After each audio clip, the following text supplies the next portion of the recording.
ప్రేమించి ప్రమోట్ చేయడానికి వస్తున్నారండి. So I'm believing that RGV is back. The RGV that we know from Shiva, Satya, Company, Rangeela, so many great films.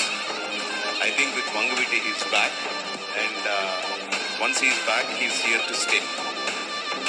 సినిమాని ఆయన ప్రేమించి ప్రమోట్ చేయడానికి వస్తున్నారు. 4 రోడ్ల కోడల మధ్యలో నిలబడి మళ్ళా లేచి నిలబడ్డ ఉత్తుంగ తరంగంతో పనిచేస్తున్నావు. ఆయన దగ్గరగా చూడు, జీవితంలో ఎన్నో నేర్చుకోవచ్చు అన్నాడు. అప్పుడు దాకా నాకు తెలియదండి ఇదంతా. ఆయన ఇంత డబ్బులు పోగొట్టుకున్నాడని అన్ని కూడా తర్వాత తెలిసింది. వాళ్ళ స్నేహితులు, ఆర్టిస్టులు ఉన్నారు, వాళ్ళ స్నేహితులు అడిగితే చాలా జరిగిందండి. ఆ ఆత్మవిశ్వాసం ఎంత గొప్పదో ఆయన దగ్గర చూసుకో. ఆ మనిషి నిజంగా నీ అమ్మ జీవితం అసలు ఒక్కోళ్ళంటే నాకు అదృష్టం అండి. జీవితం మీద విరక్తి పుట్టి సూసైడ్ చేసుకోవాలనుకున్నాడు ఒక్క 5 నిమిషాలు పూరి గారితో మాట్లాడితే చాలండి. ఎక్కడ లేని ప్రేమ కలిగిద్దండి. ఆ ఆత్మవిశ్వాసం